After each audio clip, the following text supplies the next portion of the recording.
Hello and welcome to another video with me, FPL Crusader. Call me Luke if you want. Today we are doing the Game Week 20 preview. Now, just a word of note, after Game Week 20, there's about a week and a half break or 2 week break, I think it is, until the 15th. So we got one deadline on the 4th and another one on the 15th, which is almost 2 weeks away. So I wouldn't make any early transfers after Game Week 4. No raise transferring out like a certain someone might have done after 19.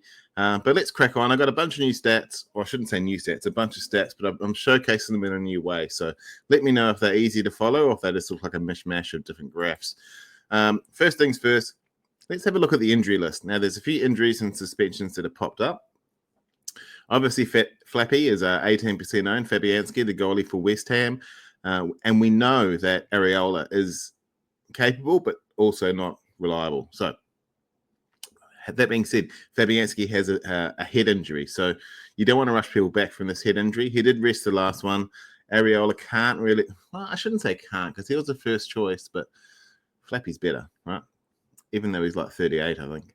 He's rested, but he is likely to be benched. I don't think they've got a tough gig this week. Well, they're away to City, I should say. So it is a tough gig, but realistically, that it's got thrashed 5-0 by Liverpool. Are they likely to go to City and win? It might be a good place to rest him if you don't need. Also, with a head injury, you don't want to rush him back too soon. We know Saka's injured. There's still 12% of teams that own him. If they're dead teams, fair enough. Which I don't really think they should be. But they could be dead teams. That's a high percentage of dead teams. You usually think it under 10%. That being said, a couple of people might just be holding him on the bench because their team's so fucking perfect. They don't need to get rid of him. He's out until Game Week 28. Who do you want to bring in for him? I've run through this in my transfer video previously. If you want to have a look at that, then jump onto my catalogue of my videos on YouTube and you can see a few options there. But for me, it's either Odegaard if you want to stick with Arsenal, or it's Rodgers and Gordon. They're probably the top three. For me, I don't really need to stick with Arsenal myself because is it going to be Odegaard? Is it going to be Saka? Is it going to be Trossard? Is it going to be Martinelli? Then you got Jesus, Havertz, I think it's Nwaneri. How do you say his name? Nwaneri. It could be other people in there as well. And who knows what's going to happen. Now that the transfer window is open, expect to see some movement. It's nowhere near as busy as the winter transfer window, but some people might. Some teams might, if they got cash up their sleeve, might want to bolster their bench specifically. I'm talking to you, Spurs. Another person who's injured and 10% owned, Flecken. He's got a muscle injury. He's rested for Game Week 19. Trip to Saints in Game Week 20. I think he will be benched for the trip to Saints. It's not a must-win. They should win it, but I don't think it's do or die if they go away there with a draw, considering it's been a tough schedule. They'll be wanting to win, though. But I've got Flecken. I'm playing him. Worst-case scenario for Bracken. At home to Arsenal. God, that sounds horrible. We'll step in. So I'm just looking at 1 point there, no matter what. And then they've got 3 players right next to them. So Rodgers and Cunha are both suspended. We know Cunha's suspended because he doesn't like people with glasses and he tends to bully them when he gets off the field. Rodgers had 5 yellows. There's a whole bunch of people that have 5 yellows as well. So he's suspended. He's just come off a really good game, so that's difficult for people to take. So that's why they're transferring him out. And Jared Bowen is out he's out for the entirety of January, and I think he's back in February around Game Week 24. Don't quote me on that. That'll obviously change, but Jared Bowen is out. So if you have Bowen in your team, it might be time to move Bowen along. All right, let's have a look at the shots on target this week, or up until Game Week 19 for the first half of the year. So this shows shots in blue and then goals in the little purple one. Pink is on target and red is off target. So I'll be focusing mostly on and off target because I think that's quite interesting. Haaland's up top. That's fine. We know exactly what he's going to do. The half of it, 2/3 of his shots are always on target. He's been like that for an extended period of time. If we look at Salah, he's probably roughly the same. 40 out of 60 are on target.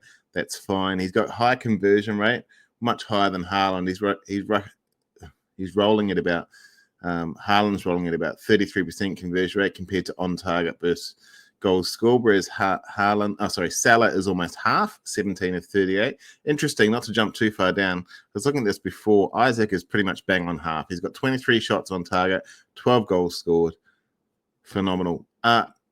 Third in terms of shots is Semenyo, but he's only scored 5 goals and he's had 46 shots. Over half of them being off target. So I haven't watched a lot of their games this week, but this year. But when I have watched them, he tends to shoot a little bit wide, but he does shoot from distance. I think just Bournemouth in general just loves shooting. Palmer, 12 goals, 28 on target, 16 off. So that's a good ratio. Same with Madueke, but he's only got the 5 goals. His conversion rate, 5 goals from 22 on target, is shocking. Like, that's why he's not a striker, right? Cunha doing pretty well, 50-50. 21 shots on target, off target 17, but of those 21, he scored 10 goals. So that's why he's in a lot of people's teams, because he's playing so damn well. He is playing well above his numbers, and we do expect that as a community for that to stop. But if it doesn't, he's probably the most underpriced asset in FPL this season. He is the new, I shouldn't say the new Cole Palmer, because Cole Palmer won't only come along once every 10 years, but he's getting that way. Watkins, only 8 goals out of the 22 shots on target. He's still got more on target than off, but I expect that to continue. This seems like the Ollie Watkins period for the next 5 weeks. We've had the Alexander Isaac period for the next 5 weeks, and I expect that to continue. But I think Ollie Watkins is really going to start ramping up his offense. He's got no competition now. He's been a little bit scared in terms of he's had a scare, I should say. He's lost his starting position, but I think now with Duran suspended for 3 games, Watkins time to shine. Bruno there, he's only got 3 goals, 13 on target, 22 off target. That just showcases United's season. And then Bowen, as I said, he's injured. He's got 2-1 in terms of on and off target, but just not converting enough. Before I jump off this, let's just have a look at the fixture ticker for this week. So Aston Villa have Leicester at home. Bournemouth have Everton at home. We're rolling all the way down there to Liverpool, have Manchester United at home. So we know the perma-captain is basically on Mo Salah now, and he'll do really well against this struggling Manchester United side. However, for those that live outside of the UK, myself, it's 32 degrees here today in Brisbane, Australia, and the humidity is at about 75%. So when you go out, your back sweats, the back of your leg sweats. But in the UK, and I think specifically around the Liverpool area, I think it's going to snow. So there's a high chance it could be called off again. Those who kept their triple captaincy chip, they must be licking their lips, considering there could be 2 Liverpool double game weeks coming up. So make sure your vice captain is on target this week. A lot of people will be saying Alexander Isaac, who's away to Tottenham, and we know that he's going to do really well there. I personally have it on Ollie Watkins at home to Leicester. Aston Villa murder people at home. They're just so good. But for me, I've got both of them in my team, so it could be either or. So just a food for thought. If you've got the perma captain on Salah, your vice captain needs to be really thought of too, just in case it gets called off. Well, let's have a look at the grey list. For those who don't know what the grey list is, every week I run through each position, and I run through two players that are a lock. You can see there's a lock next to Matt Sells and Alisson there. One who's a risk, and we'll discuss why later, and then one who's a complete avoid. In this table for the goalies, we've got XGC, which is the blue, saves, which is the pink, and clean sheets, which is the purple. Saves is the purple, and clean sheets, which is the pink. It doesn't really say the clean sheets, but there hasn't been a lot. So in terms of saves, let's have a look. Matt Sells, 63. Bernd Leno, 58. Even though Alisson missed a few games, he's only got 19. It just shows how good the Liverpool defense is. Matt Sells is your number 1 player in terms of points. And Forrest are playing so well, he might just be a set and forget. Like I don't like set and forget in terms of goalies or defense, because I think there's rotation aspects there that could be good, but sometimes we need to not look a gift horse in the mouth. Forest fixtures are up in the air, though, over the next few. So they've got Wolves this week. They're away to Wolves with that Cunha, which is good. But then they've got Liverpool at home, followed by Southampton at home. So first and then last at home. Then they've got Bournemouth, Brighton, Fulham. And they've got a bunch of red fixtures there with Newcastle, Arsenal. Current form, they can go to City and dominate. And then Ipswich. So with Matt Sells, he's 4.8. You probably don't want to rotate. Just sit and forget. If you've got him, keep him. If you're not thinking about him, I am. So hopefully I can get a little bit of a leeway over you there. Alisson, What's left to say about Alisson? We don't need to run through the stats. We don't need to run through the fixtures. Liverpool are the best team in the league. They are running away with the league.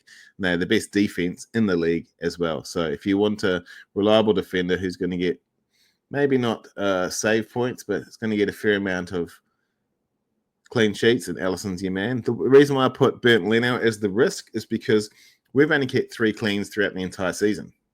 When I say we, I'm a Fulham supporter. So 3 in 19 isn't good enough. That being said, he gets a lot of save points. Look at all those saves. We've got Ipswich, West Ham, and Leicester in the next 3. Then we've got Manchester United. Arguably, that could be a green fixture as well. Then we've got Newcastle, Forest, Crystal Palace. It gets a bit tougher from there on, as we can see all the way to 32. So if you had Leno, or need to bring in a goalie for the next 5 before your wild card or before your Arsemanship, then Leno could be the man. The one to avoid is Andre Onana. He plays for Manchester United. I'm not going to run into his stats, but mate, I'm mid-40s, overweight, and have never played football before, but I think I could make the Manchester United's team this season. They are just struggling. Let's go defenders. All right, so XGI, clean sheets, expected goals conceded, which is important because you get a lot of clean sheet points as well. So the 2 locks, Ola Aina, first in the league in points. Daniel Munoz, first out of defenders for expected goals. The risk is Trent, and I know that Trent just got a return last week, so all the Trent fanboys, all the Liverpool fanboys, and all the players who've been playing FPL for the last 6 to 8 years who just permacap Salah and put Trent in their team as well, they'll say, we've been holding him for this reason. Realistically, he's 7 million. He's much more than everyone else, and it's only his second double-digit haul of the season. It's still a risk. We don't know if it's going to continue. He should continue this week against United, but moving forward, I'm not entirely sure if it will continue because they've thrashed teams before and he hasn't done too well.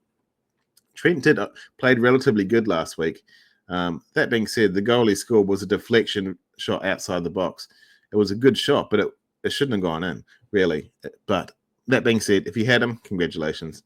And to avoid is Ryan Aitnouri. We had him for 5, 6, 7, 8 game weeks where they had amazing games. He did nothing. And then last week, when it was supposed to be a difficult game against Spurs, he got a haul. So well done, buddy. For me, it's Munoz. I've got Munoz on my team, and I think the only person out of these 4 I'd bring in would be Ola Aina. I really want Hall, but I think a double or triple up on Newcastle is a bit much, and I think we've missed the Hall points. I think that was an anomaly. He's got 40 points over the last 4 games.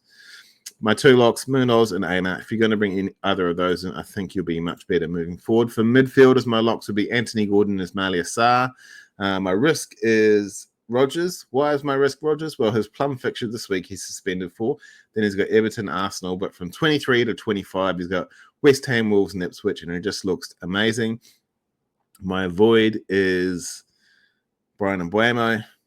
He's got 1 good fixture this week in Southampton, and then he's got a whole bunch of tough fixtures. I sent out a short the other day for my bin or ban, and you see it a bit later as well, and he is the bin or ban for this week. Let's have a quick look at the stats here. The XGI, so it's actually Mbeumo and Gordon that lead it. In terms of assists, Gordon's got 5. He leads it again. But in goals, look at Mbeumo, 11 goals, 2 assists. Last year, it seemed to be at least on par, if not different. But Ismaila Sarr there was 6 and 4, and Gordon was 5 and 4. But Gordon's 5 and 4 have all come in the last 4 or 5 game weeks. So it is what it is. Sorry, Ismaila Sarr was 4 and 3 there. I read the wrong one. I do want Rodgers to come in, but I might wait till 23 when he's got West Ham, Wolves, and Ipswich, and then he can rotate. I think by that stage, I'll need to get rid of Enzo. That's when Chelsea's good fixtures go. And what's the upside of wasting a transfer when you don't need to on a $5 million asset? I mean, realistically, what are you hoping for?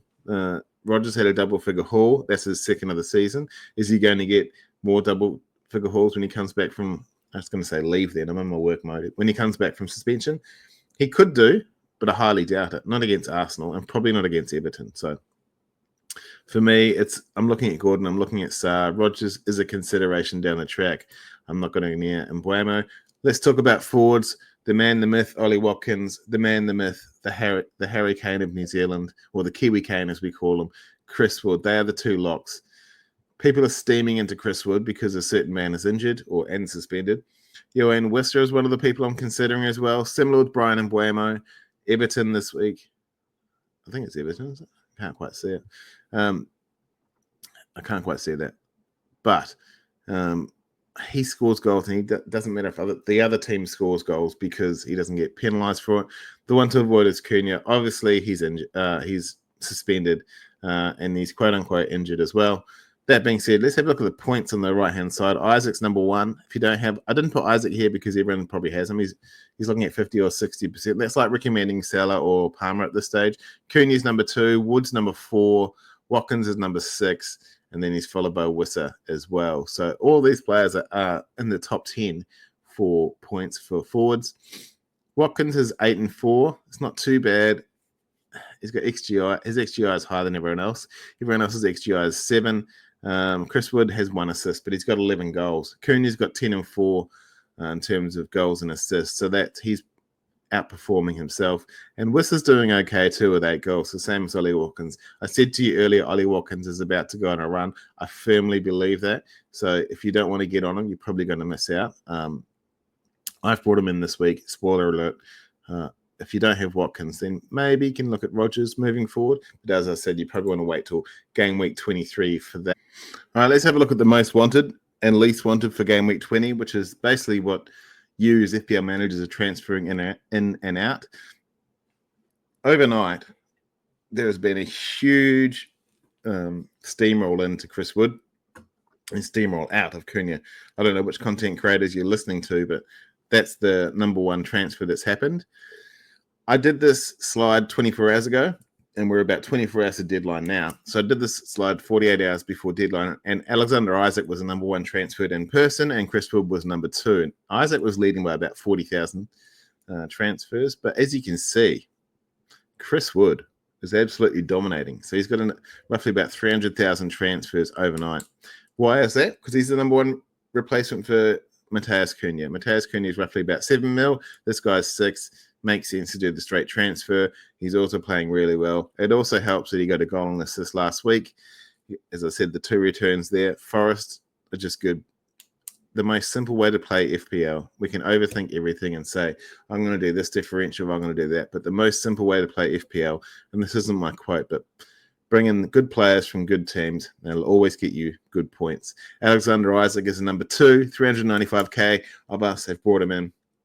He's the best striker in the FPL Premier League currently. He's 10 returns in the last 6 game weeks, which is just phenomenal. He is an absolute captaincy shout this week. Ola Aina, he's number 1 in defense and points, just under 300k, along with Hall, 2 defenders in the top 5, which is interesting. They got 3 clean sheets in a row, and Forest are just good. Lewis Hall, 40 points in the last 4 game weeks. He's in stupid form. He's getting minutes. If you need a defensive transfer, it's between those 2. And the Luis Diaz bubble is about to come back. If you want a Liverpool double, he could be the man for you. He's got 3 goals in the last 2 game weeks. He did miss a game in between those 2, but he's definitely on form. And 265,000 people have steamed into him. That being said, before this, for the last 6 or maybe even 8 game weeks, he was in the least wanted, the most transferred out, because so many people piled into him around wildcard time, around game week 4. People were just gradually taking him out of their team. But as you can see, the least wanted is Matheus Cunha. Close to 1 million people are taking him out of their team. 835k. Is he injured? He's definitely suspended. His fixtures are shocking. People are just steaming off him. 370,000 don't want Jackson either. He's benched. He's blanked. I'd still keep him in my team if I had him. That's just me. Rodgers suspended. He's got 4 goals and assists in the last 3 game weeks. His fixtures do turn a little bit. Then, as I said, from 23 onwards, it's looking plumb, so I might dive in then. Matters. So James Maddison, what he does is he gets benched twice, and then he'll come to a massive haul of like 15 points. But he has been benched. He's only got 20-odd or under 30 minutes the last 2 games. But he is a nutcase when he gets on the pitch and plays a good team, or plays a team that lets him run. I just don't know what Spurs' best starting 11 is yet. They got almost have too many similar style options in attack. And by similar style, I mean like similar grade talent. They play different types of games, but you're going to get similar results from them on the field. and especially in FPL. I've had Kulusevski in my team for a while, and he chips away. He gets you 5, 6, 7, 8 points each week. It's good enough for someone ranked 6 million, I guess. Just over 200k is Jared Bowen. He's a new entrant. It was Saka, but Jared Bowen now has got a foot injury. He's not back until game week 24. You can use that money to get the likes of Gordon, or if you want to do Bruno, or Diaz is probably a good one for this particular process. Let's have a look at captaincy, and it's a bit of a no-brainer this week. My rank is absolutely tanked over the last couple of weeks when I tried to go against Salah, and he's just flogged it. So, permacap Salah, number 1 points, number 1 goals, number 1 in XG, number 1 in assists, number 1 GOAT, absolutely permacapped. And he's playing a Manchester United team who are literally on their knees, begging the Premier League teams not to beat the crap out of them every week. And he loves this fixture. It'll be FPL folklore if he gets 0 points. I think he'll do very well. Watkins, he's got the starting spot secured. He's got 2 returns last week. As I said to you, I think we're heading into Ollie Watkins summer. Ollie Watkins winter, I should say. I think he's going to do really well over the next few game weeks at least, assuming he doesn't get injured. And Erling Haaland, he finally scored. The Hammers just conceded 5. Do they have it in them to bounce back, or are they going to get hammered again by Manchester City and the resurgent Erling Haaland? So my 3 captaincy options for you this week are Salah, Watkins, and Haaland. You can probably throw Isaac in there as well. But for me, it will be Salah, Watkins, or Haaland. And I'll be going Mr. Mo Salah, as you'll see a bit. All right, the bin or ban this week. For those who don't know, bin or banned literally means you pick a player, or I pick a player each week who's got a good fixture this week and then horrible fixtures afterwards. He's a captaincy shout, or do you transfer him out to capitalize on the cash, because inevitably next week his price point will drop? Or do you transfer him out and bring someone who's got some good fixtures? This week it's Brian Mbeumo from Brentford. Why would you transfer him out? He had a good week last week, but he's only got 4 goals and assists in the last 8 game weeks. He does have City, Spurs, and Liverpool from game weeks 21 to 24, with another game obviously slotted in the middle of that. But that's 3 really hard games, and I wouldn't say he plays decidedly better against good teams, a bit like João Pedro. I think that they'll struggle, and their defense will struggle as well. That being said, if you wanted to captain him, there are a variety of reasons why you should. He's a 90-minute man. He's on pens. He's on some corners. He is the talisman of the team. He works very well with Ryan Wisser, and let's face it, he's got 14 goals and assists in 19 games from 9.1 XGI. He is dramatically outperforming his XGI, and we know in the world of FPL, we love people who outperform the XGI because it means points, money, rank.